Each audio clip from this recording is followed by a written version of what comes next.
Hello, and I wanted to go over your Myself and My World assignment so that you could see each other's assignments. You've seen a lot of them in the group, but to see them as groups, and then I'll do a few adjustments to show you how you could make pictures better.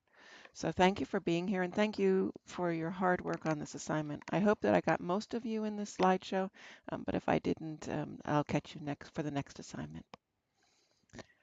And so as we look at these, we can really quickly see how people's interests and how they really, in 5 pictures, and part of this was an editing assignment, could really tell us. So here's Unis and Kavan's, and you can see just the difference in what they're interested in and the way that they explored their world. Here's Matthew. And I want to really point out the close-up, which is very interesting texturally, and talks, is a sort of abstract way to talk about school. Here's Mary Beth, and doing things like taking pictures of the photo albums to tell more of a story.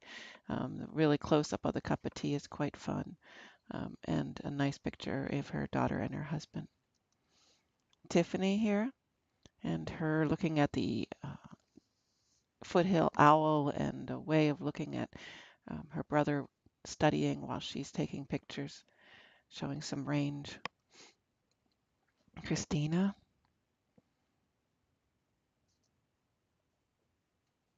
Again, one with that nice depth of field.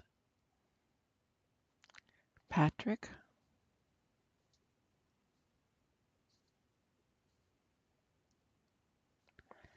Kay. Sharing about his shoes and his need for suitcases as an international student. Alberto and his flag, which and some of his love of nature. Abby, a very fun self-portrait here of Abby with the lemons, and nice pictures of the trails that she likes to walk. Naha, and particularly this is doing a craft project and getting the close-up, which tells a different story and it's really fun. And many people talked about their love of shoes, and here's a nice close-up abstraction picture that tells about that. Ruth, looking at family, and a fun self-portrait looking down a different point of view. Zach, really interesting close-up here with the bug, some fun things with the fisheye attachment. You can really see how the fisheye attachment changed the world from the straight picture, and yet both of these are quite nice. This one is a particularly nice landscape. Oops, sorry. Cindy and her trip with the teenagers, and her being in her own studio. Again, thinking about where we are and what story we can tell from our space and from a picture. This is a self-portrait. Natalie, I particularly, the mad dog, which I think is he's probably a very nice dog, but she did catch him as kind of a scary moment. And then this wonderful picture of her son watching the cookies bake. Again, changing point of view. Royale, nice with the pictures of the pictures and her portrait in the with her computer. Yeah, Juan's walk through Stanford, a place that's very close to us that gives us lots of opportunities for seeing nature and relaxing. Agatha, and showing her piano and her Christmas tree and some different things, sort of the details of the world.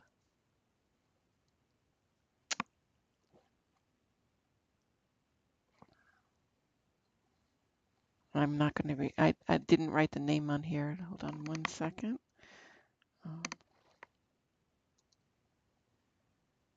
Yeah, Ginny. I thought it was Ginny's. So this is Ginny's picture, using some night photography, a picture of a friend, but I particularly appreciated this abstraction. I thought that was really nicely composed and seen.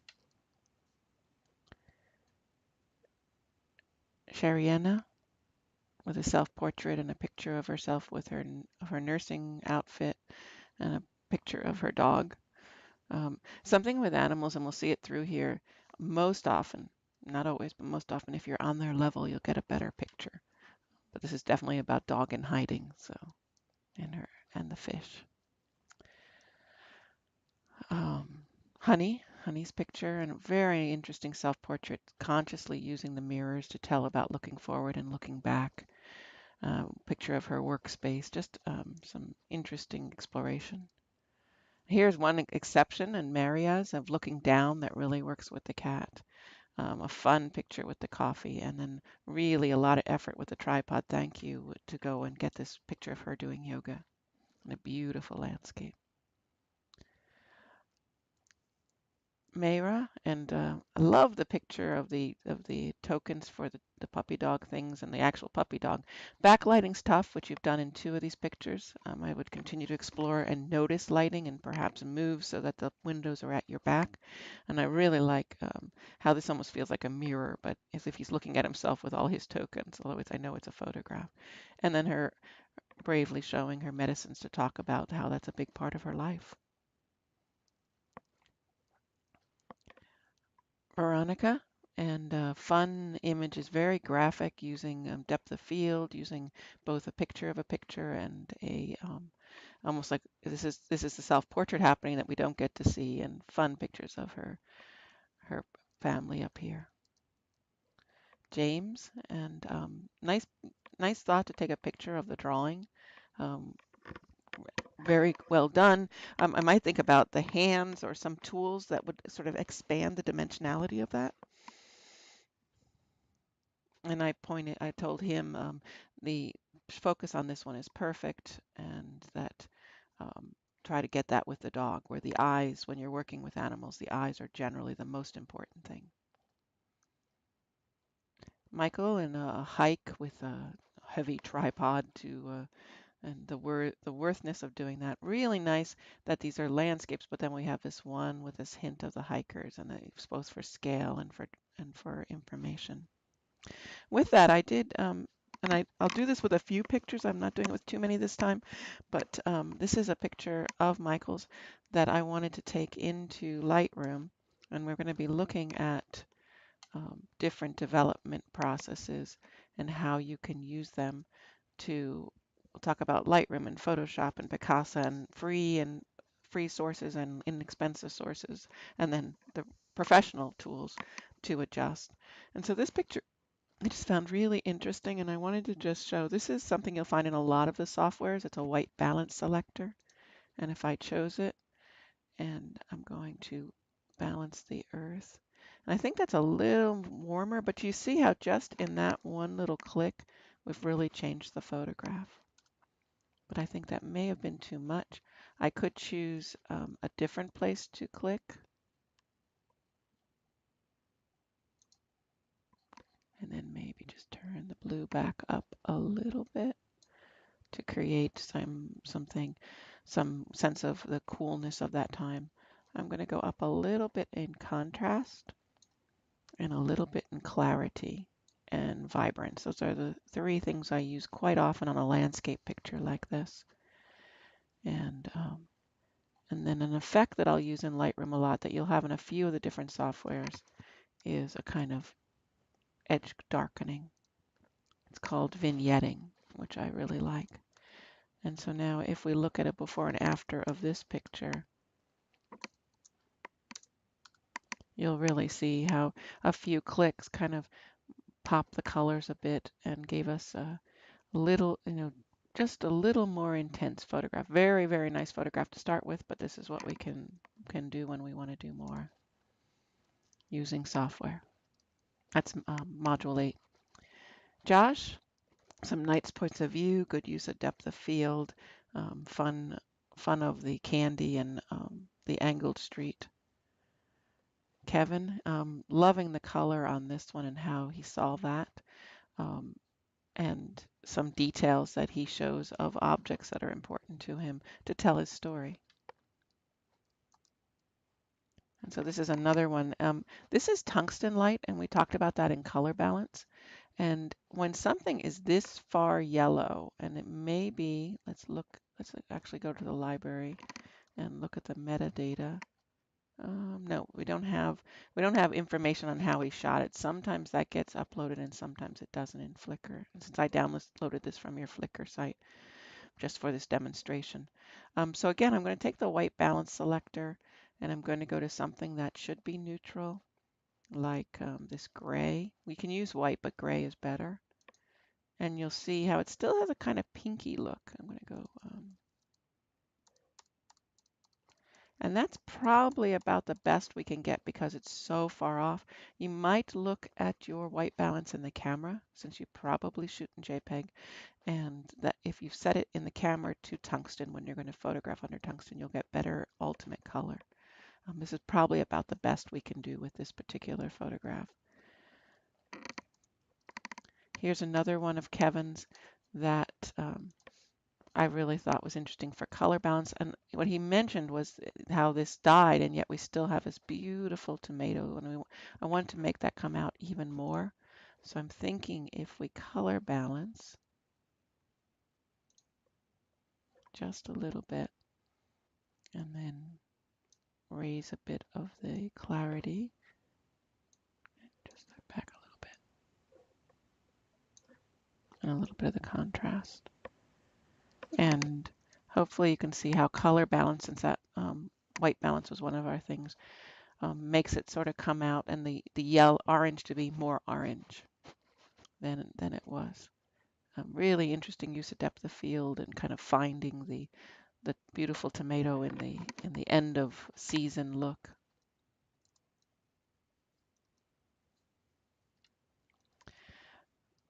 Raina, and close up of the keyboard is nice. Really like the kind of travel pictures that she's captured to tell the story of a road trip, and using the shadows is a nice way to do a self-portrait. This one was called Sisters. Shirley, showing some of the things, and I really like her angles and playfulness and use of depth of field. I think this picture is particularly interesting. And then we're going to look at this one, which is another one where we go to develop.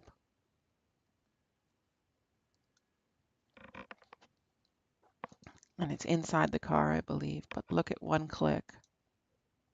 Maybe too much, but let me just go down a little bit. But all of a sudden, some of that blue is gone. If we click someplace else, well, that might be better. Yeah, that's better. I like that better. A little bit of blue because there's probably some blue in the car, but the pavement is neutral, a neutral color. So you find something neutral and click on it with the eyedropper. And they have those in a couple of the programs that you'll be using. Just a really fun use of narrow depth of field and of detail. Todd using close-up and some really nice images that he did using narrow depth of field with the video and different points of view. A little bit dark overall, which I've told him, and so he's going to look at his camera and see what he can do. Aro and some interest, again, pictures of pictures that are interesting, telling a story, and I like the rainbow quite a bit.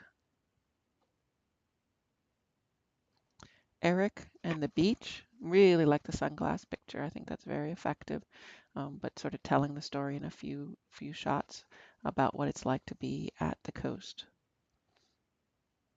And here is one of the pictures. We're going to go again to develop with this one. Again, find something that should be neutral. I think the cloud should be neutral today. No, oh my goodness. Well, I think maybe that might be not a bad color. Not a great color. Let's try again.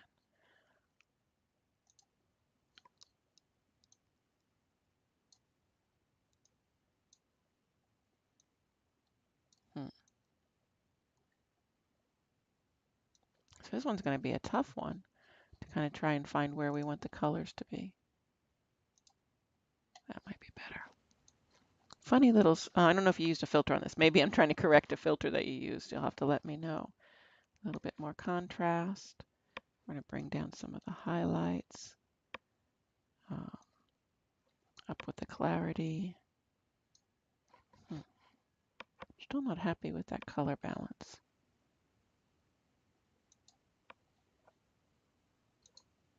That looks a little more like it. Still kind of pink in the sky, which maybe it was, but probably not. I'm going to use a graduated filter for the sky. So I'll drag this like this. I'll talk about this more in the chapter on adjusting. And when I do that, I can just change the sky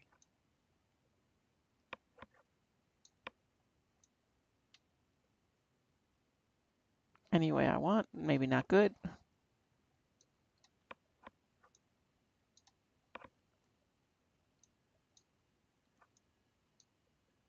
Okay, so the sky is being affected here. And if I turn this off, you can see how much I changed just the sky. Don't know if I made much of an improvement in it, but I did change it. And in a few, one of the things with something like Lightroom is you can try that, and if you don't like it, you can make another one. And then you can go back to the beginning and try again. I think I made just this time.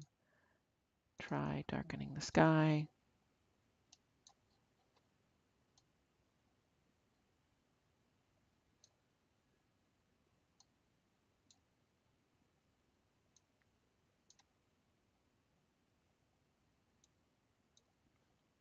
And then generally close this.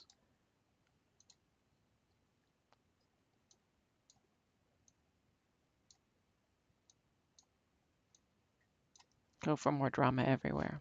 So sometimes pictures are interpretations, and you get to decide which one you like better.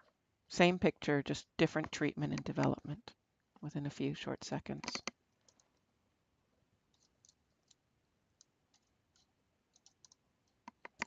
Okay, here's Elson's photographs. Some nice use of a foreground element that really tells the story of being on the bridge and looking at the traffic. Some nice lines in this one. Here's Janet's story about hiking and about her mother and about playing mahjong. And so some variety from a self-portrait. Also, if you read about it, she talks about how she wanted these statues that are musicians, so she actually used the reflection. And then the picture of a puppy dog is very special to her. So a really nice set that tells a deep story. David, and some pictures of both nature and a portrait here that has a nice night photo. And then I like the use of the iPhone to photograph the photograph. Mick and her pictures. I think the dog, she said it was really hard, but I really love the intensity and energy. And these two images, a nice connection with her son. Both of them use flash, and we're going to talk about flash later and how the light falls off really dramatically. Kind of works with the makeup because she created this flow, and then it gets dark in the background. And I'll continue to take pictures of the boy and try some of your son and try some outside pictures. Really good depth of field in the strawberry picture too. Tong and some cats and some stories that she told. Somehow I got 6 in here, I think. Showing some of the details. And Jin Hao, definitely interested in computers, 3 of his 5 computers and his games. And as he said, he needs to get out, and we'll encourage that to get out with your camera and get to do some different images. But these are very well seen.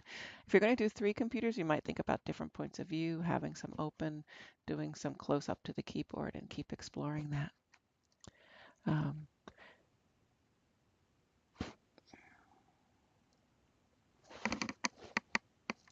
Yumo and showing food and interest in food.